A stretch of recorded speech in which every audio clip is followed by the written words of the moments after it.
In the depths of the ocean, where sunlight barely penetrates, a story of immense wealth, tragic loss, and extraordinary discovery lay hidden for centuries. This isn't just a beautiful piece of jewelry. This emerald-encrusted gold cross is a silent witness to one of history's greatest maritime disasters and most spectacular treasure recoveries. For over 350 years, these magnificent treasures lay scattered across the ocean floor, their brilliance dimmed by sand and time, waiting to tell their story. Sunken splendor, the jewels of the Atocha.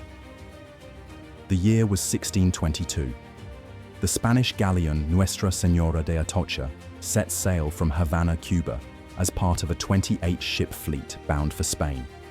Heavily laden with treasures from the New World, the Atocha carried a cargo almost beyond imagination. Silver bars by the ton, gold coins by the thousands, and emeralds of extraordinary quality and size. But the Atocha would never reach its destination. A violent hurricane struck the fleet off the Florida Keys, sending the mighty galleon and its priceless cargo to the bottom of the sea. What followed was one of the most remarkable treasure hunts in history. A 16-year quest that would ultimately yield a haul valued at over $400 million when discovered, and worth well over $1 billion today.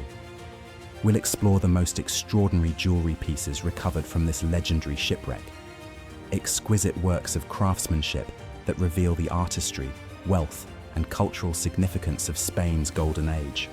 From massive gold chains to emerald-studded pendants, these aren't just valuable artifacts.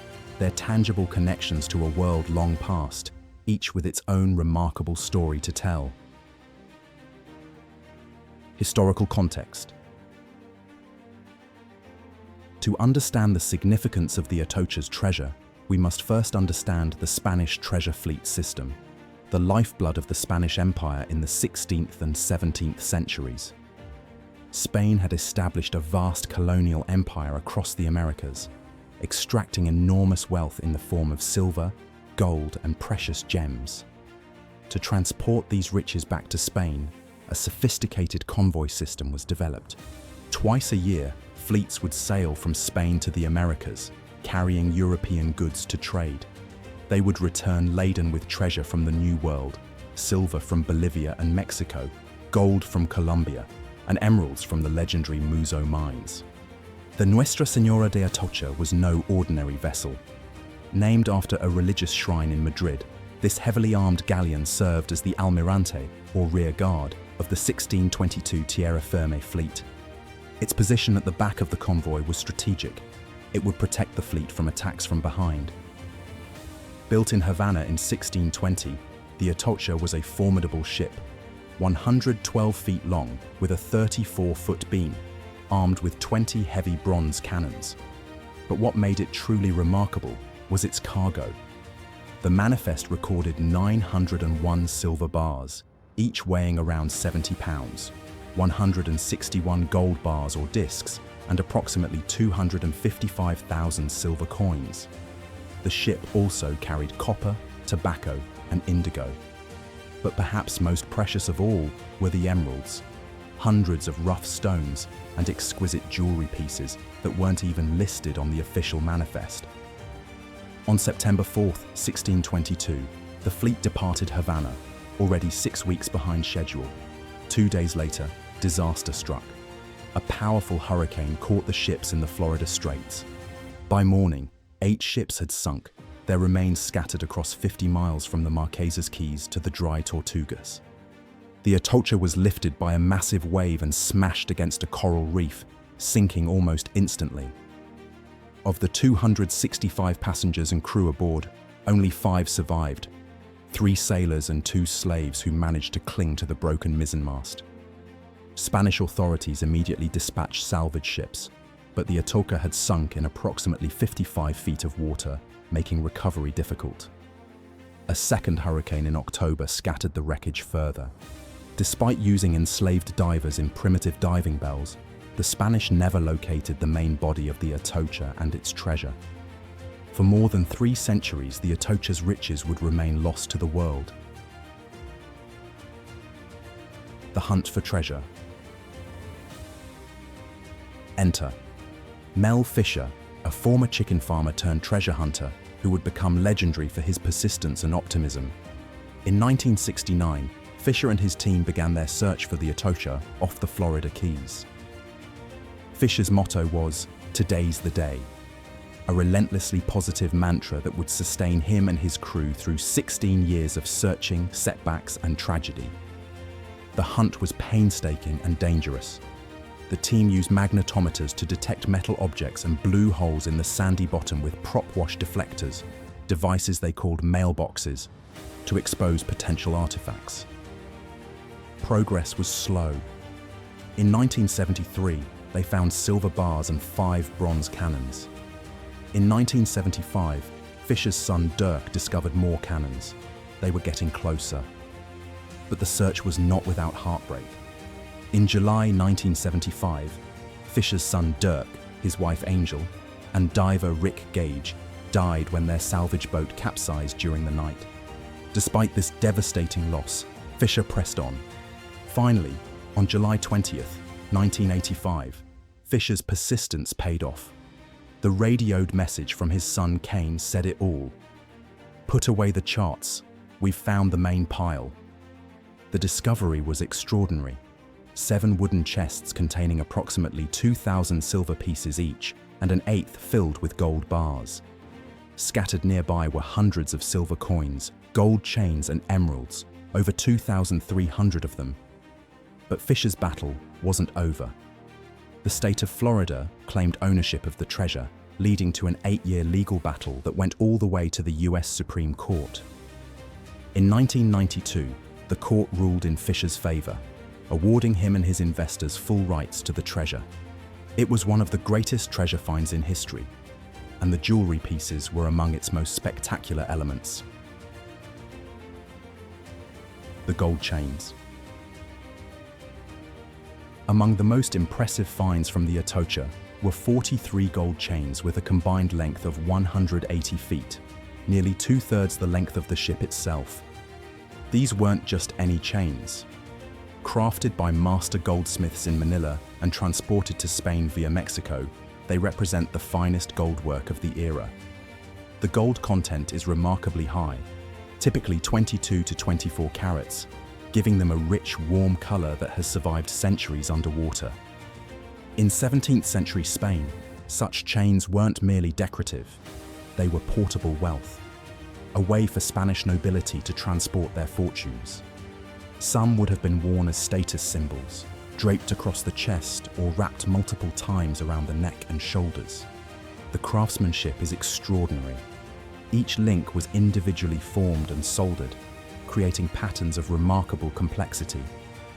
Some feature filigree work so delicate, it seems impossible they could survive 3 centuries on the ocean floor. The most spectacular chain recovered from the Atocha measures over 10 feet long and weighs more than a pound.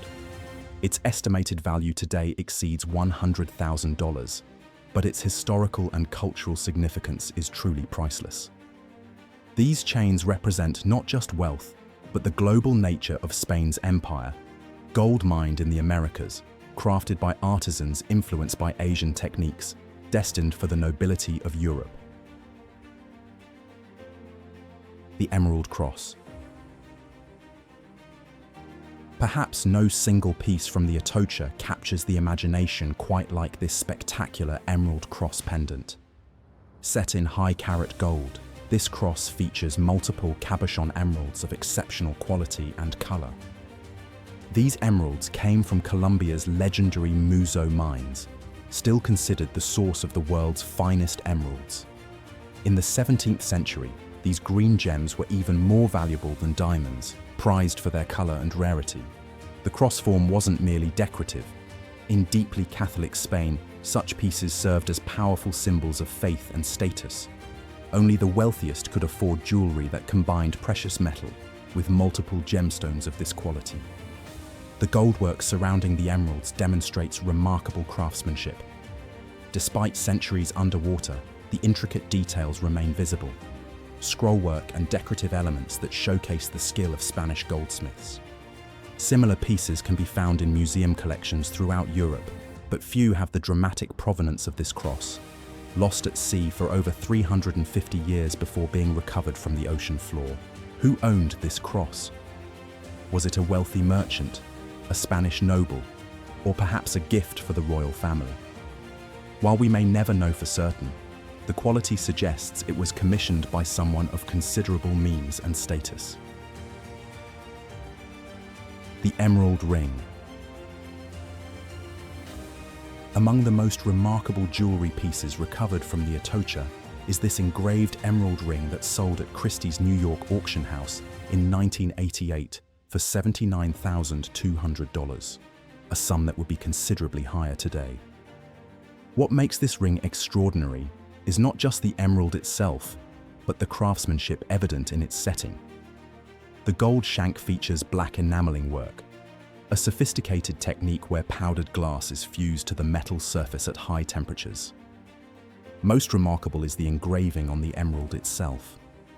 Despite the hardness of the stone, a skilled artisan carved decorative elements directly into its surface, a demonstration of exceptional technical ability for the period.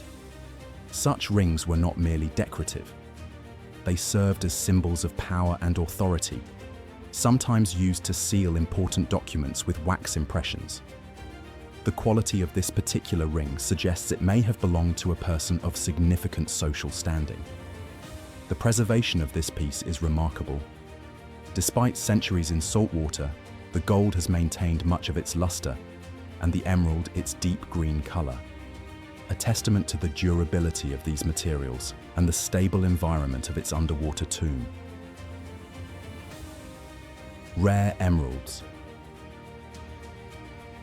Beyond the finished jewelry pieces, the Atocha yielded an extraordinary cache of over 2,300 rough emeralds, one of the largest collections of 17th century emeralds ever discovered. Among the most valuable is this 8.68 carat emerald, now mounted in an 18K gold pendant and valued at $347,200. Its deep green color and exceptional clarity make it a museum-quality specimen. Another remarkable stone is this 5.27 carat emerald, cut from a rough stone found in the wreckage. Recently offered at Sotheby's auction house, it was expected to fetch between $50,000 and $70,000. What makes Colombian emeralds so special? Unlike emeralds from other sources, those from Colombia's Muzo mines formed in sedimentary rock rather than igneous rock, giving them a unique chemical composition and often superior color. The mining of these emeralds was brutal work. Indigenous laborers were forced to work under harsh conditions by Spanish colonizers, diverting rivers to expose emerald-bearing veins and extracting the precious stones with primitive tools.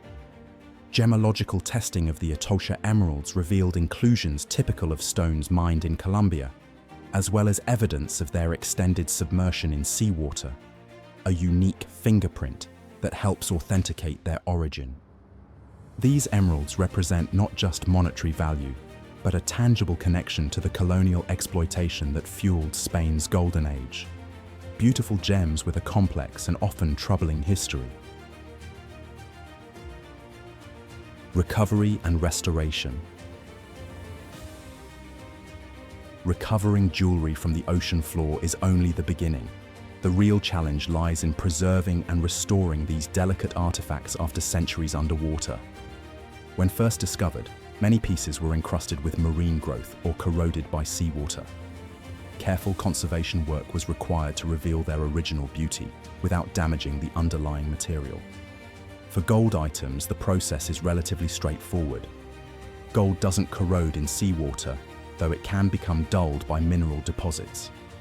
Gentle cleaning with specialized solutions removes these deposits without harming the metal. Emeralds present a greater challenge.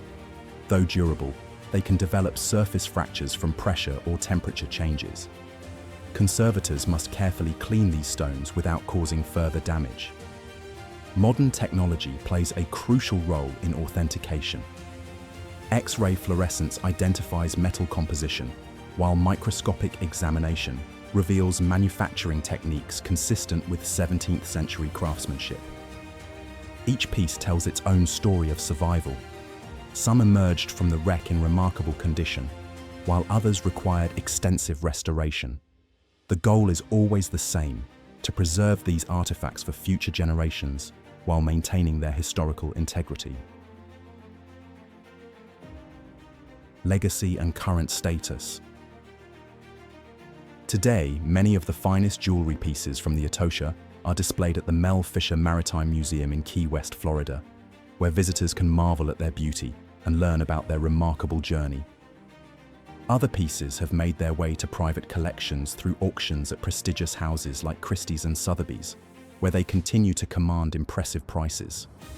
The fascination with the Atocha treasure continues. As recently as 2022, an emerald from the wreck was auctioned to support humanitarian efforts in Ukraine, a 400-year-old gem helping to address modern crises. The influence of these historical pieces extends to contemporary jewelry design, with many modern creators drawing inspiration from the Spanish colonial aesthetic, evident in the Atocha collection. Remarkably, the story of the Atocha continues to unfold. Portions of the ship and its cargo remain undiscovered, with occasional new finds still being made in the waters off the Florida Keys. The Atocha has permeated popular culture, featured in documentaries, books, and even treasure hunting video games, a testament to the enduring allure of this spectacular shipwreck and its glittering cargo. Conclusion. The jewelry of the Atocha represents far more than monetary value. These exquisite pieces offer a tangible connection to a pivotal moment in history, the height of Spain's colonial empire and its global trade networks. Each emerald, each gold chain, each carefully crafted setting tells a story of human ambition, artistic achievement, and ultimately, tragedy. They speak of the skilled artisans who created them, the wealthy individuals who commissioned them, and the sailors who lost their lives transporting them. Perhaps what makes these treasures so compelling is the contrast between their intended journey and their actual fate. Created as symbols of wealth and status, they instead spent centuries in darkness at the bottom of the sea, their brilliance hidden until modern technology and human determination brought them back into the light. The jewels of the Atocha remind us that beauty can survive the most catastrophic circumstances, emerging centuries later to tell their stories to new generations. They stand as glittering ambassadors from a distant time, connecting us to our shared human history. Thank you for joining on this extraordinary jewelry journey through time and tragedy to ultimate discovery. The treasures of the Atocha continue to captivate us with their beauty and historical significance. If you enjoyed this video, please subscribe to our channel for more stories of remarkable gems and jewels that have shaped human history.